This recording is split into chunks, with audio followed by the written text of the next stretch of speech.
Vamos então continuar aqui o módulo 3. Agora nós estamos no tema 5, atendimento aos espíritos que sofrem, parte 2. Há reuniões mediúnicas que se caracterizam pelo atendimento a espíritos que apresentam graves perturbações espirituais, assim caracterizadas por Emmanuel no livro Seara dos Médiuns. É possível conhecê-los de perto. Surgem quase sempre na categoria de loucos e desmemoriados, entre a negação e a revolta. São criaturas desencarnadas, espíritos que perderam o corpo físico e, porque se detiveram deliberadamente na ignorância ou na crueldade, não encontram agora senão as próprias recordações para viver e conviver. Não podemos esquecer que aqui no encarnados nós estamos juntos e misturados. No plano espiritual, na quarta dimensão, né, como desencarnados, nós estamos com os nossos afins. Então, os grupos são homogêneos. Afins atraem afins. Então, esses irmãos estão rodeados de irmãos também, né, dentro dessa mesma sintonia, dessa mesma vibração de ignorância, de crueldade, às vezes mesmo de uma certa demência. Encerravam-se na avareza e prosseguem na clausura da sovinice. Encerravam-se na avareza e prosseguem na clausura da sovinice. Abandonavam-se à viciação e transformam-se em vampiros à procura de quem lhes aceite as sugestões infelizes. Nós já comentamos sobre isso, mas é sempre bom lembrar: enquanto nós estamos encarnados, é muito mais fácil a gente se livrar dos vícios, a gente passar pela abstinência com a ajuda de psicólogo, do médico, de remédio, para conseguir vencer tabagismo, alcoolismo, e mesmo tratamento psicológico, psiquiátrico para distúrbios sexuais, né, e outros tipos de drogas, né, mais pesadas. Quando se está no plano espiritual, o corpo perispiritual, ele é mais etéreo, ele é mais abrangente, ele tem uma sintonia maior, então ele é mais sensível a tudo. Então a abstinência após o desencarne, ela é muito mais difícil e muito mais sofrida. Aí o que acontece? Os espíritos acabam voltando para a Terra porque não conseguem ficar em abstinência, para poder ficar junto de quem fuma, de quem come, de quem tá tendo uma vida desregrada sexualmente, de quem bebe, de quem usa droga e por aí vai. Por isso que se tornam vampiros. Abraçavam a delinquência e sofrem o chicote do remorso nos recessos da própria alma. Confiavam a preguiça e carregam a dor do arrependimento. Isso é uma das coisas que a gente mais ouve nas sessões mediúnicas. É as pessoas arrependidas do tempo que perderam. O tempo é um presente que Deus nos dá aqui na Terra. E nós temos que saber aproveitá-lo o máximo possível para o estudo, para a transformação moral, para a nossa reforma íntima. E quando se desencarna, se lamenta muito tempo que se perdeu, com bobagem, principalmente com preguiça. Zombavam das horas e não sabem o que fazer para que as horas não zombem deles, porque o tempo é relativo e o tempo é uma criação nossa da terceira dimensão. O tempo é completamente diferente na quarta dimensão, embora esteja ligado estejamos todos interligados aqui com o fuso horário, com a Terra, mas nós vamos ver nos livros do Filomeno de Miranda, nos livros do André Luiz, essa colocação de que os espíritos desencarnados têm a sensação de que o tempo não passa, principalmente aqueles que estão em zonas mais difíceis, né, um Barro Grosso, em zonas de sofrimento, e eles acham que estão condenados à eternidade ali, porque o tempo não passa, ele acha que não vai sair dali, e isto acontece justamente como uma provação, né, para que eles, nessa situação, acabem se arrependendo, acabem querendo se modificar. Então, faz parte dos ensinamentos de Deus. Deus não castiga, Deus ensina. O propósito de Deus é o nosso aprendizado. Nós precisamos entender isso. Pode-se assim vê-los e ouvi-los nos círculos medianímicos, registrando-lhes as narrativas inquietantes e as palavras amargosas. No entanto, ajuda-os com respeito e carinho, como quem socorre amigos extraviados. Nós vimos isso na semana passada. Nós temos que tratar esses nossos irmãos como eles são, equivocados, ignorantes e principalmente extremamente infelizes e sofridos. O atendimento a tais espíritos requer um bom nível de homogeneidade. Nós vamos ver isso o tempo todo, da necessidade da homogeneidade, da sintonia do grupo.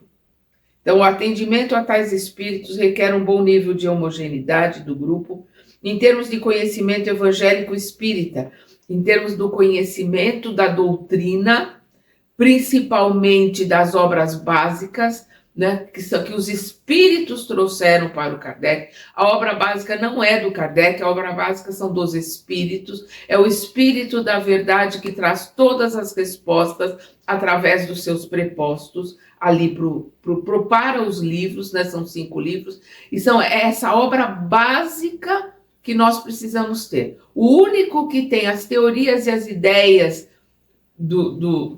os levantamentos, as teorias do Kardec é a Gênese, que é o último livro dele, Gênese de Kardec. Os outros livros são todos respostas, ensinamentos dados por espíritos. E essa base é muito importante. O Evangelho de Jesus não é na língua, não é o Evangelho no intelecto, é o Evangelho na prática. É estudar e colocar em prática os ensinamentos de Jesus. Então, o atendimento a tais espíritos requer um bom nível de homogeneidade do grupo, em termos de conhecimento evangélico espírita, experiência no trato com espíritos portadores de necessidades especiais, equilíbrio emocional para saber atender com apreço, bondade e firmeza, hábito de estudo e oração, isso é fundamental, né? O estudo, a oração, né? O lembrar Jesus, o vigiar e orai. Conduta moral segura, a fim de neutralizar as investidas de entidades distanciadas do bem. Ah, então tem que ser perfeito? Não, de jeito nenhum. Nós somos aqui na Terra porque somos imperfeitos. Mas tem que estar no esforço da sua transformação, né? Das suas más tendências, da sua transformação interior. Esse esforço é que nos dá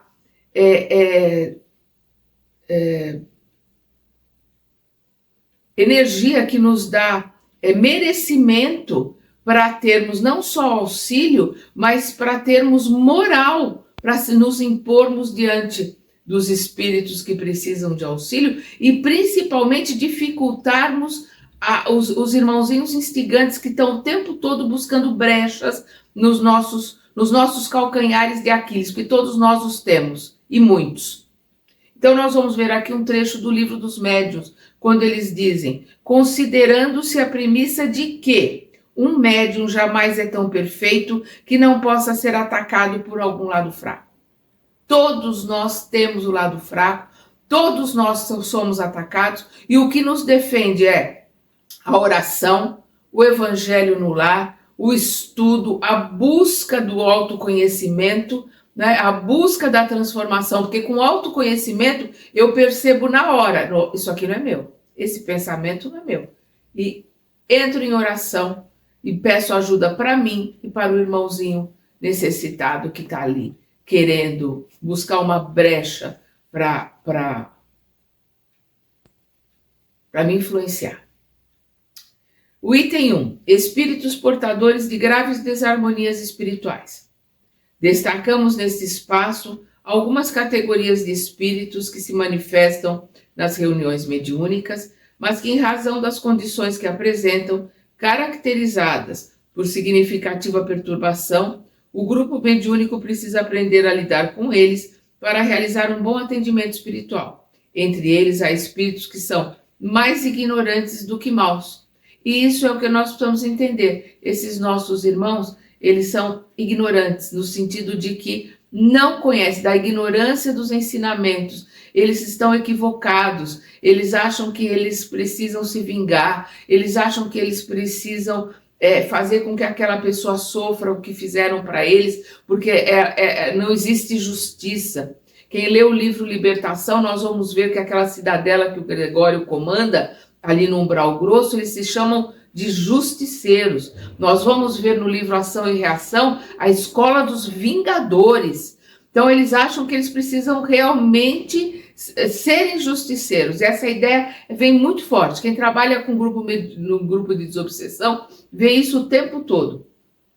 Então, entre eles, há espíritos que são mais ignorantes do que maus, mas há outros que efetivamente são muito endurecidos e rebeldes, agindo em diferentes circunstâncias como implacáveis perseguidores. Muitos deles revelam a vidência e a percepção mediúnica. Então, muitos deles revelam, aqueles que têm vidência, aqueles que têm percepção mediúnica, lesões deformantes do perispírito de menor ou maior gravidade, em decorrência da perturbação que evidenciam. Emmanuel os denomina de irmãos problema. Isto aqui está na Seara dos Médiuns, e nós vamos ver um trecho da Seara dos Médiuns. São sempre muitos, né, esses irmãos problema. Contam-se às vezes por legiões, quer dizer, mais de 100. Mostram-se desencarnados da esfera física e comunicam a peçonha do desespero. Facilmente identificáveis, sinalizam a rebeldia. Falam em dever e inclinam-se à violência. Referem-se ao direito e transformam-se em vampiros, né? Vampirizando as energias e falam do direito de vingança, do direito de buscar justiça. Isso é uma das coisas que eles mais colocam. Criam a dor para os outros, encarcerando-se na dor de si mesmos. São vulgarmente chamados espíritos maus, quando mais propriamente são espíritos infelizes. É assim que nós temos que vê-los, como irmãos necessitados de ajuda, irmãos extremamente infelizes e sofredores. Os homicidas e obsessores se encaixam na descrição. Então, essa descrição são daqueles que cometem crimes e daqueles que são obsessores porque querem vingança. Os diferentes tipos de suicidas, sobretudo os mais graves, estão fora dessa listagem que nós colocamos até agora.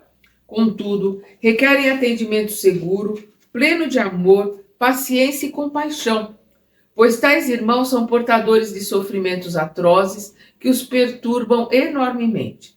Há espíritos portadores de deformidades perispirituais que se manifestam nas reuniões mediúnicas leves e severas. Então a gente vai ver irmão que se suicidou, que está sentindo a corda no pescoço, que está ali sentindo a dor do buraco, do sangramento na cabeça, aqueles que estão sentindo a queimação do veneno e por aí vai.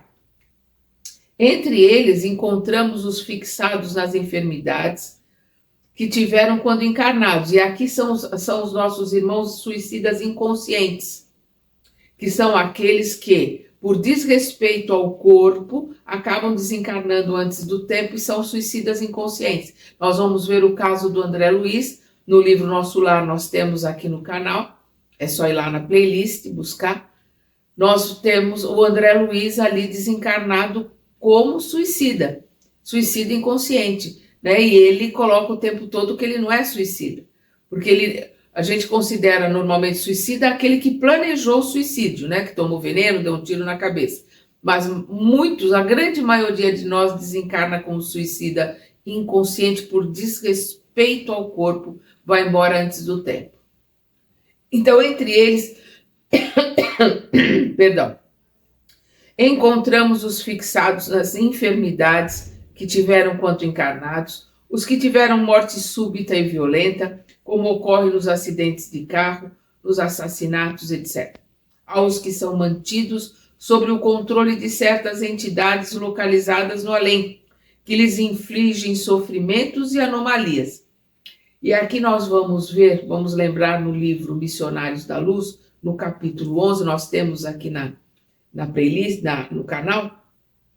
No capítulo 11, o capítulo se chama Intercessão, porque nós vamos ver a intercessão de uma esposa, de uma mãe, dos filhos, do Raul, né? O Raul, para a família, o Raul desencarna por um por um assassinato, e na realidade o Raul forjou tudo isso, ele é um suicida, e nós vamos ver por intercessão o Alexandre, que é o mentor ali do livro Missionários da Luz, indo buscá-lo. Ele foi, digamos assim, tomado pelos espíritos instigantes, porque os suicidas, né, ficam ali soltando, eles estão ainda com o fluido vital, porque ele desencarna antes do tempo, ele tem ali o fluido vital, porque o fluido vital vem, como nós já vimos, vem na programação do tempo que ele tem. Então ele fica soltando o fluido vital e eles, né, o sequestraram basicamente para poder se alimentar e para poder armazenar, porque o fluido vital é vendido como droga, né, no plano espiritual inferior. E ele foi levado para um matadouro. É uma descrição horrível, porque esses espíritos se alimentam do fluido vital dos animais também, então eles ficam em matadouros.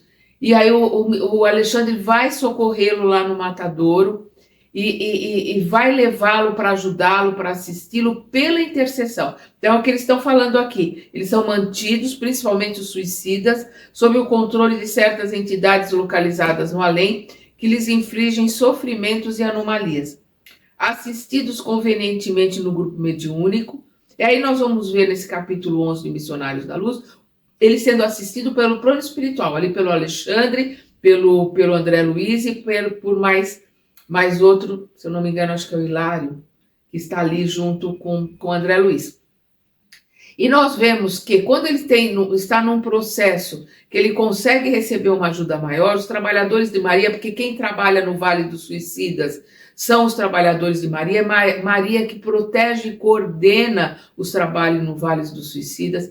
Quem tiver interesse de saber como é todo esse processo, leia o livro Memórias de um Suicida, porque os trabalhadores de Maria têm um trabalho maravilhoso. Maria tem um trabalho maravilhoso junto aos suicidas. Então, nesse processo, eles trazem, nós vamos ver isso lá no livro, eles trazem para as reuniões mediúnicas sérias, onde esses irmãos vão poder receber assistência, principalmente o choque anímico, né? Que é a energia do encarnado, a energia telúrica, que vai fazer com que ele tenha uma certa lucidez para poder receber ajuda.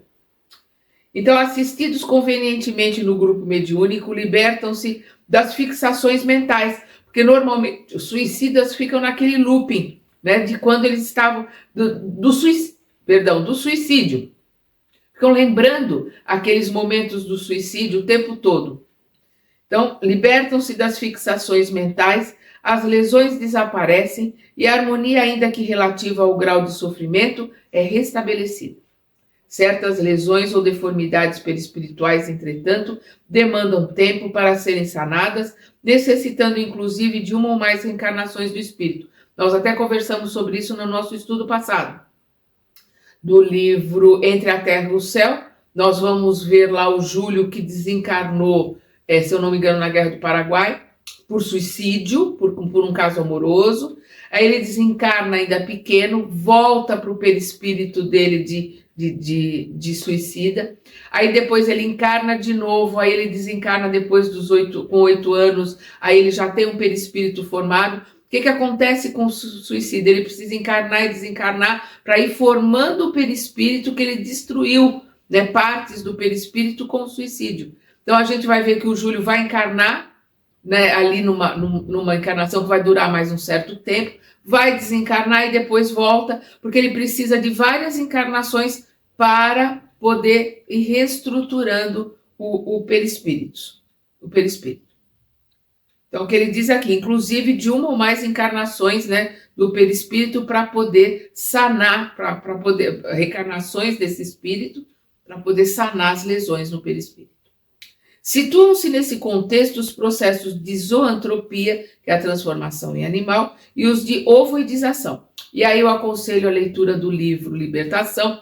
Lá nós vamos ver o Gregório fazendo uma mulher se transformar em lobo pela culpa que ela tinha. Então ele tem uma capacidade de hipnotismo, de magnetismo muito grande, e ele olha e vê que aquela mulher tem muita culpa, tem muito remorso. Por isso que a gente fala que remorso e culpa não servem para nada. O que faz a diferença é entrar no arrependimento e buscar o ressarcimento. Aí a gente está num processo de crescimento. Então ele vê que ela está naquela situação de culpa e remorso, coloca para ela, você é uma loba, e ela se transforma ali numa loba pelo comando mental dela, através do hipnotismo dele, da força magnética dele. Então, situam-se nesse contexto os processos de zoantropia e de ovoidização. A ovoidização a gente vai ver também no livro Libertação, é quando o espírito ele perde a capacidade de manter a forma. O perispírito é mantido pela mente, a mente está no espírito. Nós somos espírito, a mente está conosco. E nós comandamos o corpo físico, comandamos o perispírito comanda o corpo físico. Então, quando a mente que está no espírito, ela se perde pela monoideia da vingança, do ódio, ela não sai disso, ela vai perdendo a capacidade de sustentação da forma do perispírito. Aí o perispírito vai buscar uma forma que é a única forma que ele conhece, que é mais antiga, que é do óvulo, né? Que é do ovo mesmo. E aí ele vai ter uma forma ovoide, é por isso que chama ovoidização, vai se transformar numa forma de um ovo, do tamanho mais ou menos de um cérebro humano. Então é mais ou menos um ovo mais ou menos desse tamanho, assim que são os ovoides, né? No livro Libertação a gente tem os esclarecimentos, entendimento acerca da ovoidização. Nós temos aqui no canal. Nos primeiros, que é a zoantropia, o espírito perde parcial ou totalmente a forma humana, adquirindo a de animais, lobo, cobra, macaco, etc. Na segunda, que é a ovoidização, a perda da forma humana é extensa, assemelhando-se o perispírito a uma estrutura oval, um pouco maior do que o tamanho de um cérebro humano. Nessas condições, tais espíritos somente são atendidos na reunião mediúnica de forma indireta. Neles não se manifestam, o de zoantropia até se manifesta, porque os espíritos instigantes, os espíritos equivocados, eles usam a zoantropia para assustar. Então eles vêm na forma de lobo, né, na forma de dragão, né, eles tomam a forma que eles acham que eles vão poder assustar mais, para aqueles que são clarividentes, para aqueles que têm alguma intuição, conseguem visualizar alguma coisa, poderem ver aquela forma e se assustar. Então, eles comandam a zoantropia. Então, esses irmãos, nas reuniões, que o grupo é mais homogêneo, que o grupo tem mais tempo de trabalho, pode trabalhar com isso tranquilamente, eles aparecem. Mas, normalmente, nos grupos de desobsessão que estão começando, ou que não tem essa homogeneidade, essa sintonia tão grande, principalmente os que estão começando, estão montando essa egrégora, essa ajuda é indireta, né? O próprio mentor ou aqueles que estão participando do plano espiritual da organização do trabalho pede a oração para aqueles irmãos que estão ali, que estão deformados. Então, nessas condições, tais espíritos somente são atendidos na reunião mediúnica de forma indireta por meio da prece e das irradiações mentais. Eles não têm condições de se expressarem verbalmente, considerando a gravidade da situação em que se encontram. Maiores esclarecimentos a respeito dos processos de ovoidização e de zoantropia podem ser encontrados no livro Libertação, né, do André Luiz, psicografado pelo Chico Xavier. E aqui ele vai apresentar os exemplos ilustrativos de manifestações de espíritos portadores de grave desarmonia, que é o item 2, perseguidores e obsessores endurecidos. São espíritos imperfeitos, bastante conhecidos nas reuniões mediúnicas sérias e instrutivas. Todos eles são espíritos, isso aqui é do Livro dos Médiuns, todos eles são espíritos que sofrem, ainda que não admitam, e ao mesmo tempo fazem sofrer, pois se comprazem no mal e ficam satisfeitos quando encontram ocasião de praticá-lo, né, de praticar o mal. Na escala espírita sugerida por Allan Kardec, são denominados espíritos impuros. Aí eu peço para relerem, né, a escala espírita, Livro dos Espíritos, né, nesse caso não é questão, é item de 100 a 113, lá nós vamos ver de forma didática a escala espírita dada por Kardec. E aqui nós vamos ver um trecho do Livro dos Médiuns. São inclinados ao mal do que fazem o objeto de suas preocupações. Como espíritos, dão conselhos pérfidos, maléficos, né? Insuflam a discórdia e a desconfiança e se mascaram de todas as formas para melhor enganar. Apegam-se às pessoas de caráter bastante fraco para cederem às suas sugestões, a fim de induzi-las à perdição, satisfeitos por poder retardar-lhes o adiantamento, fazendo-as sucumbir às provas por que passam. A trivialidade e a grosseria das expressões neles, como na dos homens encarnados, é sempre indício de inferioridade moral, quando não intelectual. Suas comunicações revelam a baixeza de seus pendores e se tentam enganar, falando com sensatez, não conseguem sustentar por muito tempo o papel e acabam sempre por trair sua origem. Alguns povos os transformaram em divindades maléficas, outros os designam pelos nomes de demônios, maugênios, espíritos do mal. São flagelos para a humanidade, seja qual for a categoria social a que pertença.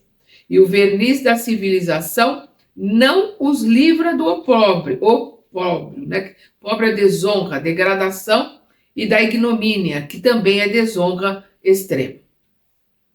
Os obsessores podem ter ou não ligações pretéritas com o encarnado que obsidia, que aí nós vamos ver isso no livro Libertação. A maioria dos obsessores que estão ali com a Margarida não tem ligação com ela, são colocados pelos mandantes. E a gente vai ver ali o Gregório como mandante, o Saldanha como chefe ali dos mandantes.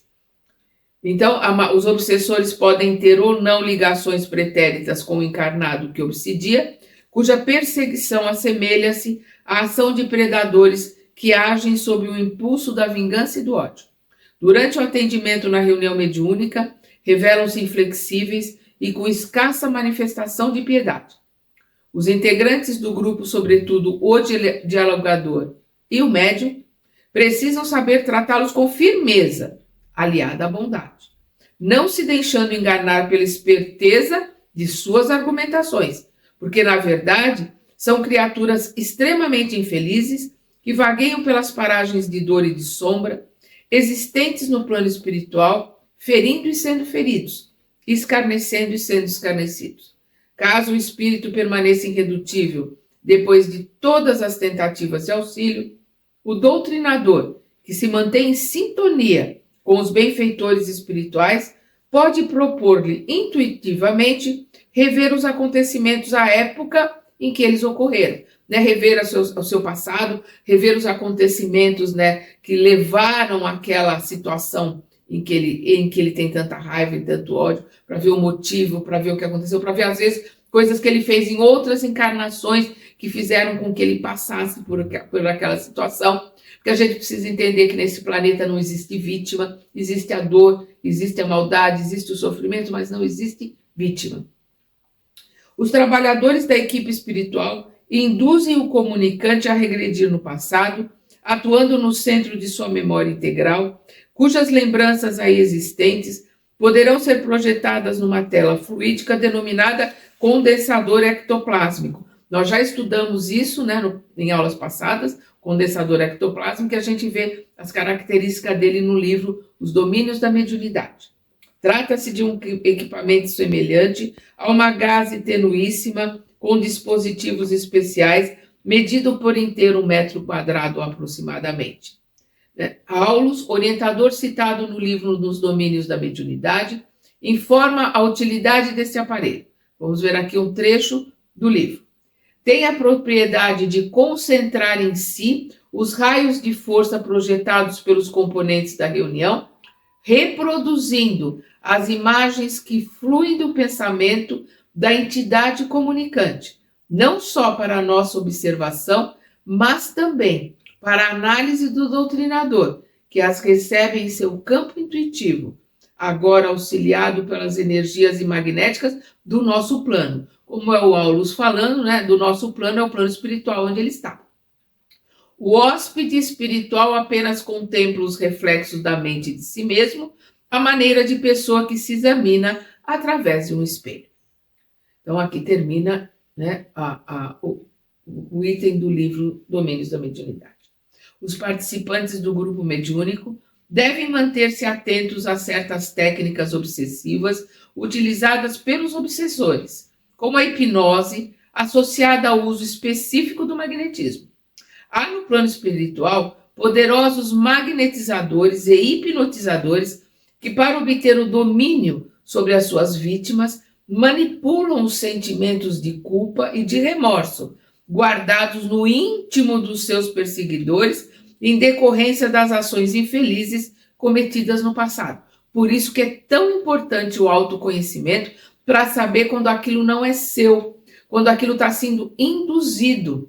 Porque o irmãozinho instigante, ele não tem como colocar uma semente em nós, mas ele tem como regar as sementes que existem em nós, as sementes que nós plantamos em nós mesmos, que às vezes estão ocultas, estão nas sombras, estão às vezes no nosso inconsciente, eles conseguem regar, né? E aí faz virar um arbusto ou até uma árvore, mas eles não conseguem implantar em nós uma semente, eles só regam aquelas que já existem em nós. Por sua vez, André Luiz destaca um ponto muito importante no atendimento a obsessores. Isto aqui está no livro Desobsessão, do André Luiz. Nem sempre a desobsessão real consiste em desfazer o processo obsessivo de imediato, de vez que em casos diversos a separação de obsidiado e obsessor deve ser praticada lentamente. E aí nós vamos lembrar, né, o Chico, no Centro Espírita Meia-Meia, nós vamos ver isso nos livros Vozes do Grande Além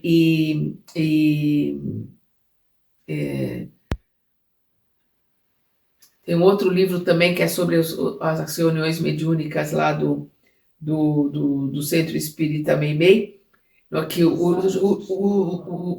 Mensagens Psicofônicas. E o Chico é o médium psicofônico e o Arnaldo Rocha é o dialogador. E nós vamos ver lá um espírito que eles ficaram trabalhando 9 meses, né? 9 meses para conseguir afastá-lo do obsediado. A obsessão apresenta muitas faces e facetas que o estudioso espírita necessita conhecer. Entre os obsessores, alguns se destacam pela astúcia e habilidade de aplicar técnicas e recursos obsessivos. A principal técnica utilizada é localizar um desejo central, aquele desejo, aquela vontade que está oculta. Às vezes a pessoa ela tem aquilo, mas tá lá no inconsciente, está oculto até dela mesma. Um desejo central ou tema básico na pessoa que lhes interessa obsidiar, apreendidos em instituições existentes no plano espiritual, voltadas para essa finalidade, genericamente conhecidas como Escola de Vingadores. Como eu estava falando do livro Ação e Reação, nós vamos ver essas escolas de vingadores. As manifestações de espíritos viciados são muito comuns nos dias atuais. O atendimento pelo diálogo exige preparação doutrinária e habilidade do doutrinador, pois tais espíritos não abrem mão tão facilmente das substâncias químicas e de sensações físicas que lhe produzem prazer, mesmo que essas os desestruturem psiquicamente. Aquilo que eu estava falando no começo do nosso estudo. É muito mais difícil passar pela abstinência no plano espiritual do que aqui no plano encarnado. Há entidades que se apresentam à reunião mediúnica extremamente dependentes, não de substâncias químicas, mas de energias relacionadas à sexualidade mal conduzida. E aí nós vamos ver no livro Sexo e Destino, né, que é uma casa de atendimento que o Félix coordena, que é justamente só para aqueles indivíduos que têm problemas relacionados a distúrbios sexuais. E é o que eles estão colocando aqui. Que são aqueles que têm o problema de energias relacionadas à sexualidade mal conduzida. Representam um significativo contingente de homens, Sexo e Destino, Ação e Reação. Todos esses livros nós temos aqui no canal, é só ir lá na playlist. Representam um significativo contingente de homens e mulheres desencarnados que cometeram durante a reencarnação abusos sexuais e desregramentos daí decorrentes, promiscuidade, prostituição, pedofilia, estupro, abortamentos, etc. Após a morte do corpo físico, arrastam consigo no além-túmulo os efeitos de suas ações, voltando-se para os encarnados, a eles se mantêm jungidos, voltam aqui para o plano, se mantêm unidos, atados àqueles que exercem esse tipo de problema, que têm esse mesmo tipo de problema, para vampirizar, para se alimentar com eles, né, desses distúrbios sexuais, produzindo lamentáveis quadros de desolação e dor. As consequências dos próprios atos nem sempre se manifestam de imediato, por isso são mais comuns em reencarnações posteriores, quando se apresentarão à arena terrestre como vítimas da mutilação congênita, da alienação mental, da paralisia, da senilidade precoce, da obsessão enquistada, que é aquela obsessão que é um quisto, né, um tumor, do câncer infantil, das enfermidades nervosas de variada espécie, dos processos patogênicos inabordáveis, aquelas doenças que não se conhece a cura, que não se sabe como elas acontecem, e de todo um cortejo de males decorrentes do trauma perispirítico que, provocando desajustes nos tecidos sutis da alma, exige longos e complicados serviços de reparação. Esse texto que nós lemos agora é do livro Ação e Reação, do André Luiz. Então, a gente precisa entender que a lei de Deus de ação e reação, causa e efeito é imutável e é universal. Ninguém vai pensar, sentir ou fazer alguma coisa que não seja devolvido, não volte para ele aquela energia e aquela situação. Por isso que a gente coloca no nosso planeta não existe vítima. Depois nós vamos ver aqui o terceiro caso, que são os espíritos suicidas. Nem todos os suicidas são catalogados como almas portadoras de graves desequilíbrios. Entretanto, há aqueles que realmente trazem tal rotulação pelo efeito produzido no próprio psiquismo e, consequentemente, no perispírito. Genericamente, podemos afirmar que todos os suicidas são vítimas do próprio engano na tentativa de fugirem das aflições. O grau de sofrimento demonstrado pelos suicidas durante a sua manifestação mediúnica guarda relação quanto à forma e ao meio empregado para suicidar. Como eu falei, aqueles que estão com a ardência por causa do veneno, com a dor, né, com sentimentos ali, vivendo o looping, né, do suicídio o tempo todo, revendo aquele estado, né, daquele momento do suicídio. Temos então os suicidas inconscientes, nós já falamos agora, né, ou indiretos, e os suicidas conscientes ou diretos, aqueles que programam, né, o suicídio. Os primeiros, né, os inconscientes, representam a categoria dos que cometeram abusos contra si mesmos e anteciparam a sua desencarnação, como o caso do André Luiz, a gente vê lá no livro Nosso Lar. Entre eles encontram-se os fumantes, né, os tabagistas, os glutões, beberrões, dependentes de substâncias químicas e viciantes. Os segundos, que são os de forma direta, são suicidas que planejaram e executaram a destruição do próprio corpo físico. São sofredores imensamente infelizes, presos a remorsos tiranizantes.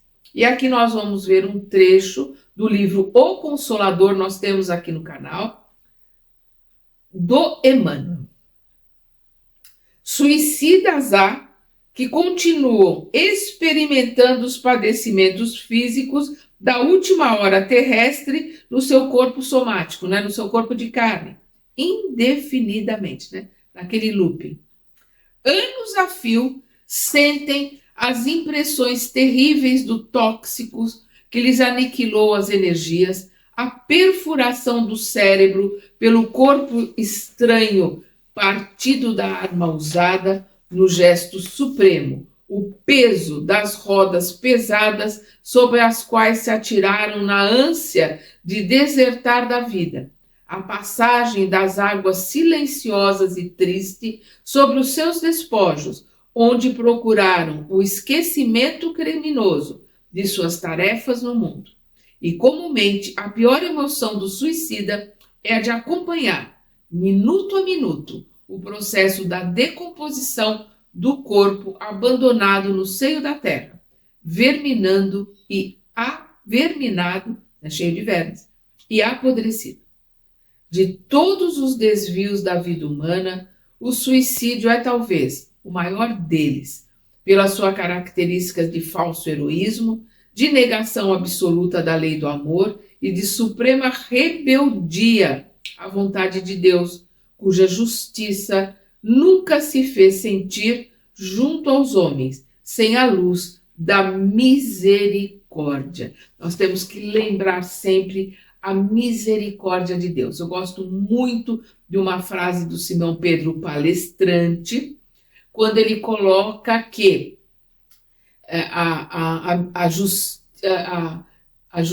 Deus é infinitamente misericordioso na sua justiça e infinitamente justo na sua misericórdia. Isso é uma grande verdade. É que eles colocam o livro Memórias de um Suicida, da médium Ivone do Amaral Pereira.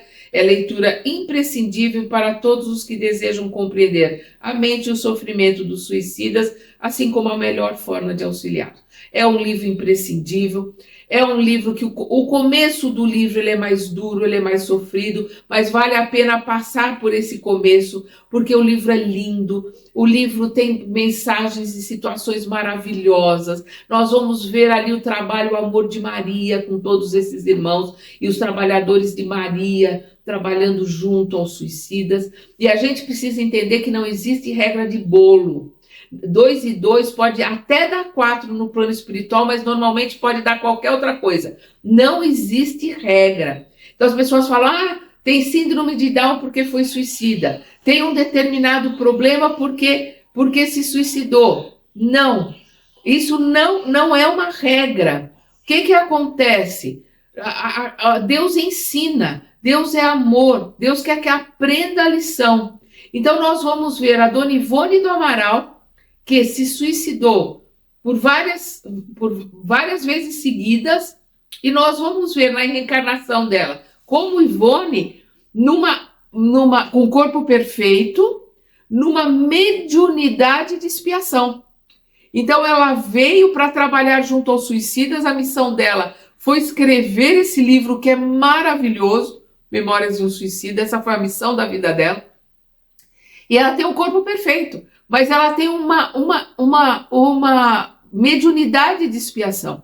Nós vamos ver o Chico colocando que ela era uma heroína silenciosa, por causa do sofrimento que ela vivenciava na encarnação que ela tinha aqui na Terra. Então não existe uma regra de bolo. O que a gente precisa ter com os nossos irmãozinhos que comparecem nas reuniões mediúnicas é fraternidade e empatia. Porque quem de nós já não se suicidou em outras vidas, no suicídio direto? E quem de nós já não desencarnou por várias vezes e se não se cuidar vai desencarnar nesta encarnação como suicida indireto?